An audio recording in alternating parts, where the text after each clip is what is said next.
바벨론의 그 느부갓네살 왕은 이스라엘과는 굉장히 인연이 깊은 왕입니다. 느부갓네살 왕은 이스라엘을, 유다를, 예루살렘을 완전히 멸망시켜서 바벨론의 포로로 잡아간 왕이기도 하고, 또 한편으로는 본인이 하느님을 두려워하면서 굉장히 유다 백성들에게 또 한편으로는 굉장히 잘했던 그런 왕이기도 합니다. 그래서 이제 하느님께서 느부갓네살 왕을 시키셔서 이스라엘 백성들을 깨닫게 하셨다, 이런 얘기들이 있는 거죠. 어쨌든 느부갓네살 왕에 의해서 이스라엘은 완전히 패망을 하고 예루살렘 성은 바벨로 들어가고, 이스라엘 백성들은 대부분의 사람들이 바벨론의 포로로 잡혀갑니다. 포로로 잡혀가고, 그 포로로 잡혀간 것이 굉장히 불행한 것 같았지만 나중에 보니까 포로로 잡혀간 사람들은 그래도 좋은 음식 먹고 강대국에서 이렇게 살는데, 예루살렘에 남아있던 사람들은 정말로 먹을 것이 없어서 굶주림에 지쳐서 있었던. 그래서 나중에 이제 이 포로로 갔다 온 사람들과 포로로 있던 사람들의 어떤 신앙적인 격차, 이런 것 때문에 또 굉장히 그런 신앙적인 갈등들이 벌어지기도 합니다. 아무튼 느부갓네살 왕은 이스라엘 주민들을 이제 두 번에 걸쳐서 데리고 가는데요. 오늘 다니엘이라고 하는 소년은 첫 번째, 그러니까 예루살렘이 완전히 멸망하기 20년 전쯤에 이제 초창기에 잡혀간 사람들입니다. 초창기에 잡혀간 사람들은 이제 예루살렘에서도 약간 귀족들과 그 다음에 전문직의 기술이 있는 사람들. 유다 백성들이 그 당시에도 이제 손재주가 굉장히 좋아서 여러 가지 특산물들을 만들었는데, 그런 장인들, 이런 사람들을 이제 최우선적으로 끌고 갔죠.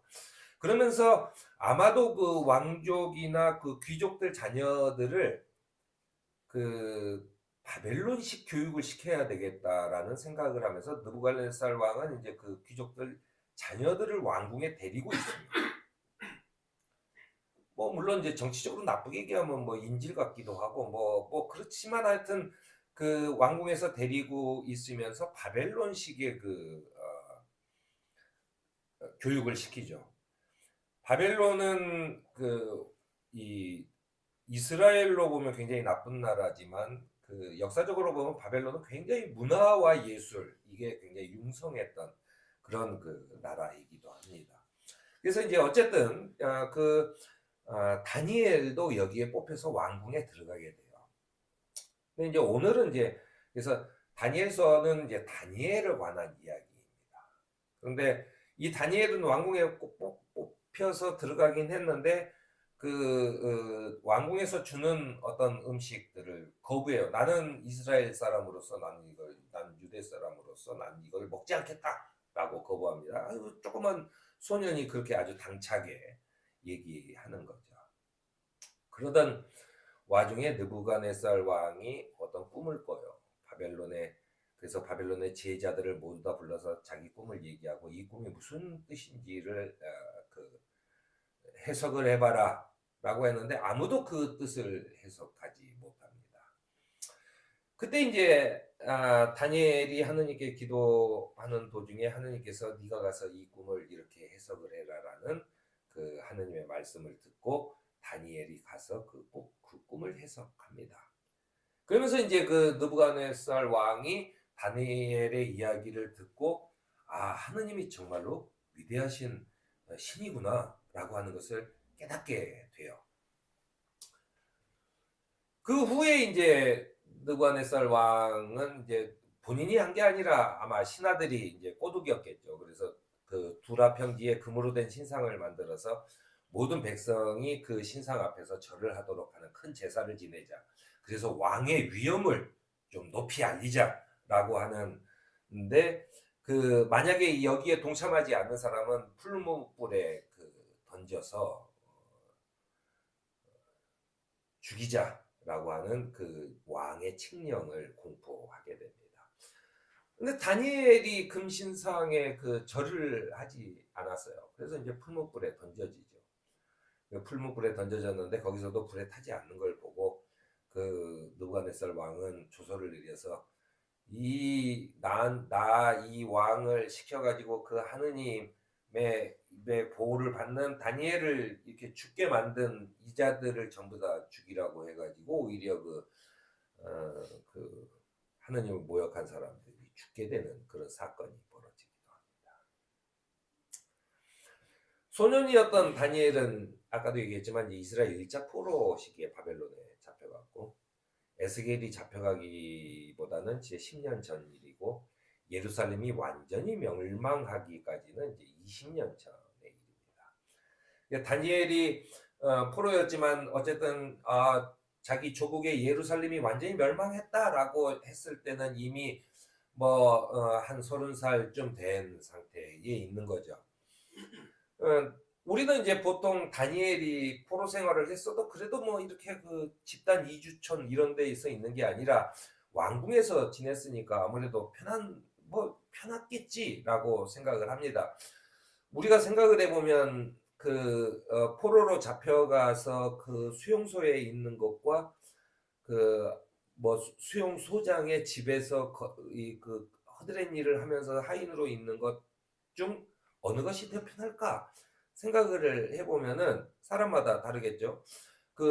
이 수용소에 있는 사람은 야 그래도 쟤는 밥은 안 굶고 먹을 거 아니야 뭐 이런 식의 얘기합니다. 근데 이제 그 왕궁에 있는 다니엘과 같은 이 소년들의 입장에서는 야 그래도 니네는 저녁에 마음 편하게 자지 그러지 우리는 틀림없이 끊임없이 눈치를 보고 누구 하나 신하 하나가 지나가도 그냥 납작 엎드려서 조아려야 되고 우리가 얼마나 긴장 속에서 사는지 아냐 뭐 이렇게 할 수 있겠죠. 어쨌든 이런 다니엘이 좀 미웠던 모양이에요. 미웠던 모양. 이제 너무 잘난 척을 하는 거죠. 다니엘이 미웠기 때문에 이스라엘 사람들 중에 일부는 이제 이렇게 얘기합니다. 야, 네가 그건 왕궁에서 먹는 건 그냥 음식일 뿐이잖아. 그걸 먹고 네가 왕궁에서 어쨌든 털을 잡고 해야 우리 민족한테 좋을 거 아니냐. 이런 얘기를 해요.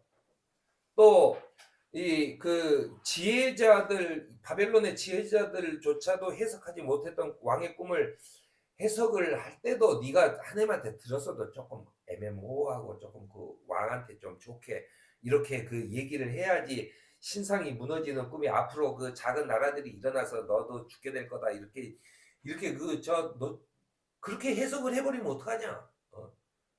네가 어쨌든 왕궁에 제일 가깝게 있고 이스라엘 사람들을 그 운명을 어쨌든 네가 짊어지고 있으니 조금 좀 좋게 이렇게 해야 될 거 아니냐라고 얘기를 해요. 그리고 이제 왕에게만 그 신상에 기도해야 된다고 했을 때도 좀 따라가서 그냥 기도하는 척만 하고 또는 기도를 하더라도 신상이 아니라 네 마음속에서는 하나님한테 기도하면 되지 그걸 굳이 안 가겠다고 거부를 해가지고 그렇게 할 필요가 뭐가 있냐 라고 얘기를 해요. 우리가 세상을 살면서는 사실은 다니엘처럼 그렇게 거부하는 것과 그냥 슬쩍 가서 그냥 하는 척만 하는 것 무엇이 더 옳은 일인가 라고 하는 것은 그러니까 이거는 옳은 일인가는 정의로운 것이 아니라 자기와 민족을 위해서 어느 것이 더 지혜로운 일인가라고 하는 것은 여러 가지 생각이 있을 수 있지만 어쨌든 좀 다니엘은 강하게 거부합니다. 그리고 결국은 불타는 화덕에 던져져요. 불타는 화덕에 던져져서 이렇게 화덕을 쳐다보고 있는데 거기서 다니엘이 기도하면서 돌아다니는 모습.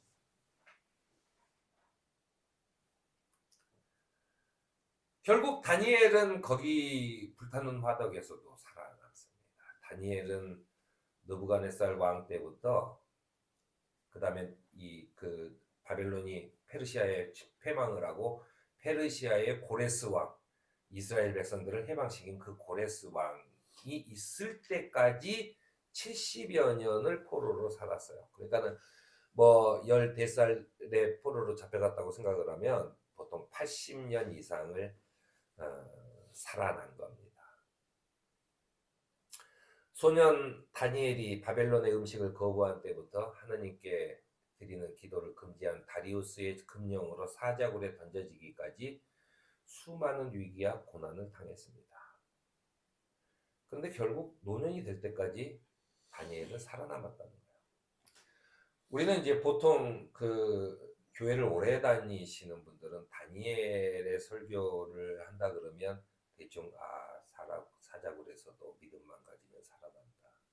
불길에 던져졌어도 믿음만 가지면 살아난다. 이런 설교를 하겠구나라고 생각을 자동으로 하게 돼 있는데, 오늘 다니엘서를 공부를 하는 우리들은 다니엘이 살아남은 것이 아니라 살아남는 것이 거기에서 살아남는 것이 어떤 의미가 있는가라고 하는 거죠. 그러니까 하느님만 믿으면 살아난다라는 이야기로 다니엘서를 따로 쓸 필요는 있었을까라고 하는 거예요. 왜냐면 에스겔도 있고 이사야도 있고 전부 다 그런 게 있는 거죠. 그런데 왜 다니엘은 70년을 향유하고 살아요? 포로로 잡혀간 상태에서 라고 했을 때 다니엘을 쓴 이야기는 그런 기적과 같은 동화 같은 이야기는 아닙니다. 다니엘은 절체절명의 이스라엘 민족, 바람 앞에 촛불과 같은 그 이스라엘 민족이 하느님을 모르는 통치자와 같이 살아야 할 때 어떻게 살아남아야 하는지를 가르쳐주는 그런 성경입니다. 어떻게 살아남아야 할까? 다니엘은 주님 들어주십시오. 주님 용서하여 주십시오. 주님께서 들어주시고 이루어 주십시오.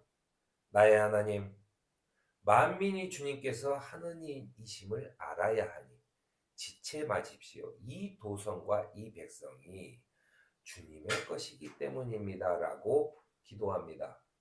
그러니까 다니엘은 이 바벨론 우리 민족의 철천지 원수, 쟤네들이 저주받아서 전부 다 망하고 다 죽는 것이 하나님의 뜻이야 라고 생각하는 이스라엘 민족과는 달리 다니엘은 오히려 이 사람들도 하느님이 지으신 사람이다. 하느님의 피조물. 그것을 통찰해 보는 사람입니다. 그렇기 때문에 오히려 다니엘은 이 사람들의 이것을 거부하는 거예요. 그 사람들에게 보여주는 거죠. 내가 죽더라도 너희들 하느님의 피조물인 너희들이 이래선 안 돼라고 하는 것을 보여주고 있는 겁니다. 우리는 사실 구약 성경을 보면서 사실은 이 다니엘과는 좀 결이 다른 사람들이 대부분이죠. 굉장히 이기적이었던 요셉이나 형한테 거짓말해서 재산을 뺏은 야곱이나 자기가 결혼하고 싶은 여자가 있다고 해서 자기 부하를 전쟁통에 보여서 일부러 죽인 다윗이나 이런 아주 굉장히 이기적이고 기회를 놓치지 않는 그런 사람들이 신앙을 지켜온 이야기들이 계속됐어요. 그런데 오늘 다니엘서에서는 그렇게 이기적이고 굉장히 기회주의적으로 살아난 사람들의 이게 아니라 너희가 절체절명의 위기에 닥쳤을 때는 어떻게 살아남아야 하느냐? 다니엘같이 살아남아야 하는데 다니엘은 하느님께 순종하는 일에 대해서는 결코 타협하지 않았다는 거예요. 다니엘이 굉장히 왕궁에서 까칠하게 계속 굴었으면 아마 그 오랜 동안 왕궁에 있지 못했겠죠. 쫓겨나거나 죽였거나 둘 중에 하나겠죠. 그런데 다니엘의 원칙은 이런 겁니다. 하느님께 내가 순종하는 것, 너희도 같이 순종하는 것에서는 결코 타협이 없었다는 거예요. 다른 것은 아무것도 아니죠. 다른 것은 아무것도.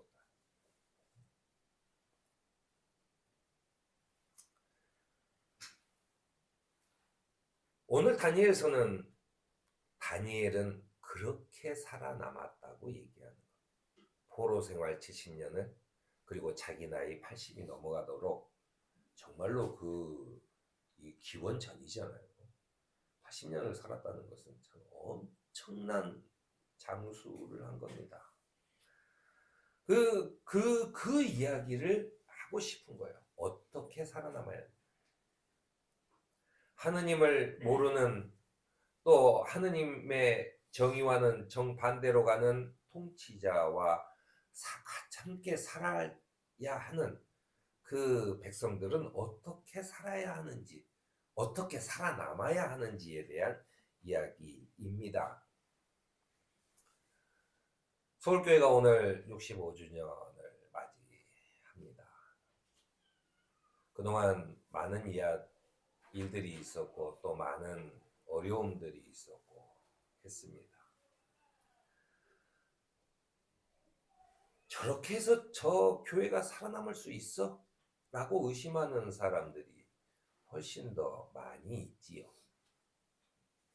또 그 어려움 가운데서 우리 스스로를 생각해봐도 서울교회가 앞으로 100년을 더 이상 유지할 수 있을까? 라고 하는 것이 의심이 들기도 합니다. 하지만 우리가 이 세대 속에서 살아남는 방법은 하느님께 순종하는 일에 대해서는 결코 타협하지 말아야 된다라고 하는 것을 다니엘은 우리에게 알려주고 있습니다. 우리가 믿음을 지키며 살아가는 데에는 세상의 주권자나 권력과의 좋은 관계가 아니라 오히려 창조주 하느님과의 관계, 창조주 하느님에 대한 순종인 것을 기억하는 저와 여러분이 되기를 바랍니다.